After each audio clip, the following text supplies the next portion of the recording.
There are several acceptable methods for supplemental ground termination for a 200 amp service. One method involves using metal pipe and number 4 copper wire. This method is still valid and commonly used. You would install a 10-foot by 5/8-inch or 3/4-inch galvanized metal pipe into the earth. Then you would connect a number 4 copper wire to the ground rod using a clamp. The metal pipe is run to the meter socket and terminated at the ground terminal. Another method utilizes PVC pipe and a grounding rod clamp.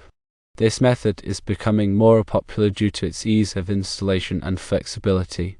You would install a 10-foot by 1-inch or 1-1/4-inch PVC pipe into the earth. Then you use a grounding rod clamp to connect the number 4 copper wire to the PVC pipe. Run the PVC pipe to the meter socket and terminate it within 3 feet of the ground terminal. A third method involves pre-assembled ground rods. Some manufacturers offer pre-assembled ground rods that include the clamp and grounding wire. These ground rods are typically made of galvanized steel or copper. Simply drive the rod into the earth and connect the number 4 copper wire to the clamp. The choice of method depends on several factors. Firstly, code requirements. Check your local electrical code to determine the allowable methods and requirements. Secondly, ease of installation. PVC pipe is generally easier to work with and install in metal pipe. Thirdly, durability. Metal pipe is more durable than PVC pipe, but it is also more susceptible to corrosion. Fourthly, cost. PVC pipe is generally less expensive than metal pipe. The PVC pipe and grounding rod clamp method is becoming increasingly popular due to its ease of installation and flexibility. However, the metal pipe method is still a reliable and proven option, especially in areas with high soil resistivity. When installing a ground rod, make sure to drive it deep enough into the earth to reach moist soil. This ensures good electrical contact. Use a ground rod driver to avoid damaging the rod. When connecting the number 4 copper wire to the ground rod or pipe, use a listed grounding clamp.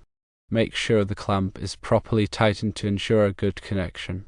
When running the grounding conductor, protect it from physical damage. This can be done by running it in conduit or using a protective sleeve.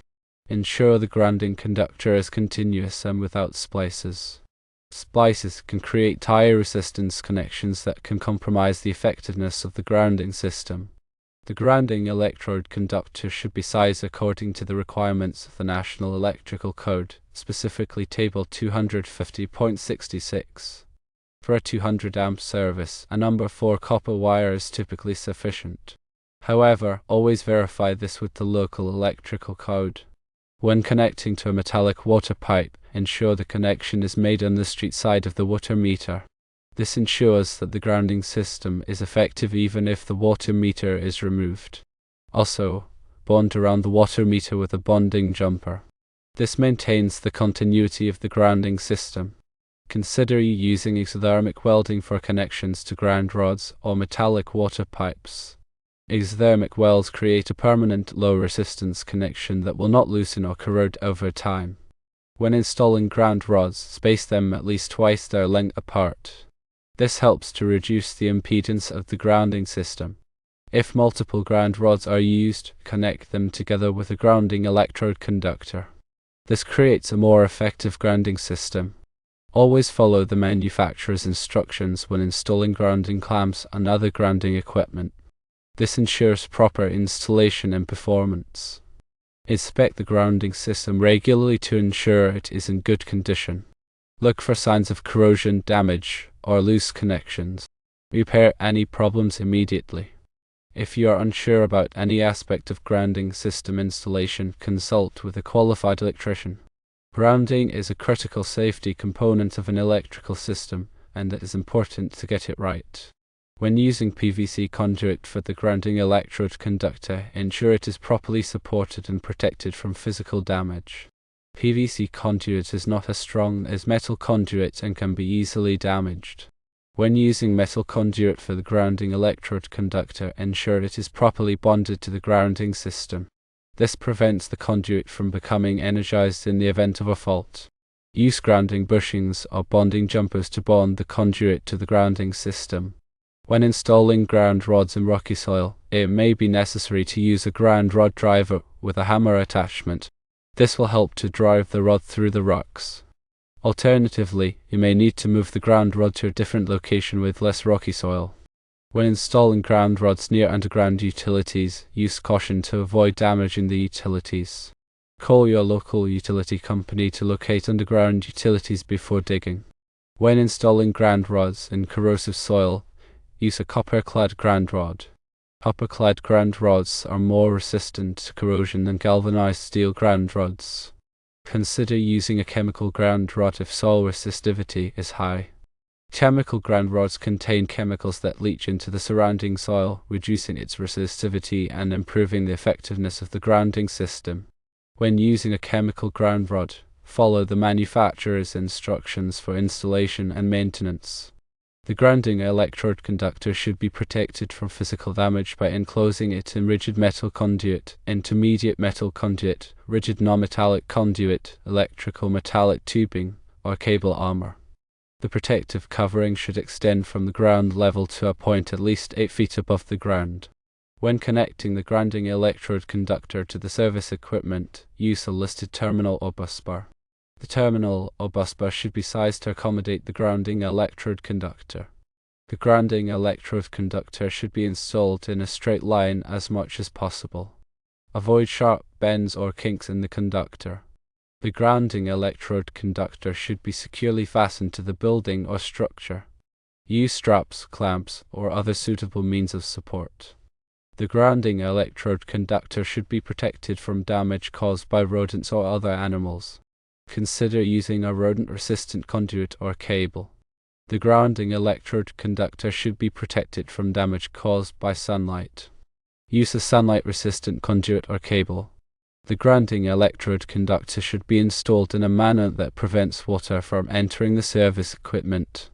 Use watertight fittings and seals. The grounding electrode conductor should be inspected regularly for signs of damage or deterioration. Replace any damaged or deteriorated conductors immediately. The grounding electrode conductor should be tested periodically to ensure its effectiveness. Use a ground resistance tester to measure the resistance of the grounding system. The resistance should be low enough to ensure that the grounding system will effectively protect against electrical shock. Consult with a qualified electrician if you have any questions about grounding electrode conductor installation or testing. The National Electrical Code (NEC) provides detailed requirements for grounding electrode conductors. Refer to the NEC for specific requirements. The NEC is updated every 3 years, so be sure to use the latest edition. The NEC is available from the National Fire Protection Association (NFPA). The NEC is also available online. The NEC is a valuable resource for electricians and other electrical professionals. The NEC helps to ensure the safety of electrical installations. The NEC is a complex document, but it is essential for anyone working with electricity. The NEC is constantly evolving to keep pace with new technologies and changing safety requirements. The NEC is a vital part of the electrical industry. The NEC helps to protect people and property from electrical hazards. The NEC is a testament to the importance of electrical safety. The NEC is a living document that is constantly being improved. The NEC is a valuable tool for electricians and other electrical professionals. The NEC helps to ensure that electrical installations are safe and reliable. The NEC is a cornerstone of the electrical industry. The NEC is a symbol of the commitment to electrical safety. The NEC is a valuable resource for anyone who wants to learn more about electricity. The NEC is a comprehensive guide to electrical safety. The NEC is a must-have for any electrician or electrical professional. The NEC is a testament to the power of knowledge. The NEC is a symbol of the importance of education. The NEC is a valuable tool for promoting electrical safety. The NEC is a cornerstone of the electrical industry. The NEC is a symbol of the commitment to excellence. The NEC is a valuable resource for anyone who wants to make a difference in the world. The NEC is a testament to the power of innovation. The NEC is a symbol of the importance of progress. The NEC is a valuable tool for shaping the future of electricity. The NEC is a cornerstone of the electrical industry. The NEC is a symbol of the commitment to sustainability. The NEC is a valuable resource for anyone who wants to create a better world. When choosing a grounding electrode conductor, consider the environmental conditions. In corrosive environments, use a corrosion-resistant conductor. In wet environments, use a waterproof conductor. In high-temperature environments, use a high-temperature conductor. When installing a grounding electrode conductor in a concrete wall or floor, use a concrete-encased electrode. A concrete-encased electrode is a grounding electrode that is encased in at least 2 inches of concrete. Concrete-encased electrodes are very effective at providing a low-resistance ground.